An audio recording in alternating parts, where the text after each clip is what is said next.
Selamat pagi saudara-saudari yang terkasih. Jumpa lagi dalam Firman Ilahi Terkini, edisi Jumat 23 Januari 2026. Injil yang akan kita renungkan hari ini diambil dari Injil Markus bab 3 ayat 13 sampai dengan 19.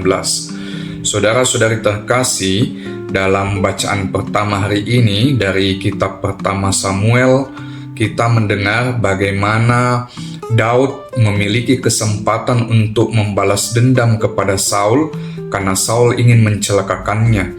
Tetapi ketika kesempatan untuk balas dendam itu tiba, Daud tidak melakukan sesuatu kejahatan apapun kepada Saul. Mengapa? Alasannya sederhana. Daud mengatakan dia tidak melakukannya karena Saul ini adalah orang yang dipilih dan diurapi Tuhan.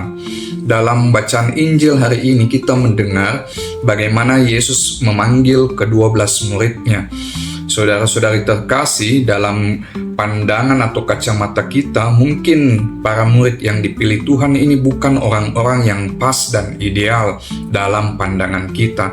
Mengapa? Karena mereka bukan dari kalangan tokoh agama, mereka juga bukan orang terpelajar, tidak dibekali dengan ilmu teologi dan sebagainya. Tetapi apapun pandangan dan penilaian kita, tetapi mereka ini tetap adalah orang yang dipilih dan diurapi Tuhan. Dan nyatanya walaupun di dalam pandangan kita mereka ini bukan orang yang ideal, tapi ternyata mereka dapat menjadi rasul-rasul yang tangguh dan mumpuni di dalam karya pelayanan umat. Saudara-saudari terkasih, kesaksian para murid itu juga menjadi kesaksian kita. Kita pun ketika diberikan kepercayaan untuk ikut terlibat di dalam pelayanan menggereja, jangan merasa saya masih muda, saya tidak cakap untuk berkata-kata, pengetahuan iman saya kurang dan sebagainya. Percayalah, kalau Anda diberikan kepercayaan oleh pastormu, maka pasti juga dalam penilaian pastor ada hal-hal positif di dalam diri Anda yang mungkin Anda tidak sadari, tetapi orang lain, dalam hal ini pastormu, memandangnya sebagai suatu kelebihan dan keutamaan.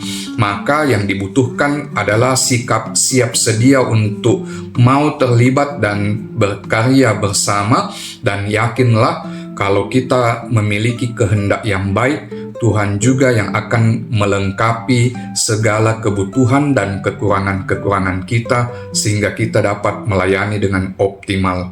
Tuhan memberkati kita.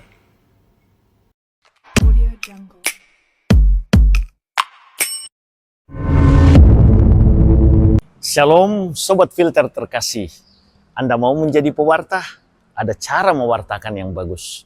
Jangan lupa dengan cara like, subscribe, dan sebarkan channel Filter yang adalah produk asli dari Komsos Paroki Santo Clemens Mandonga Kendari.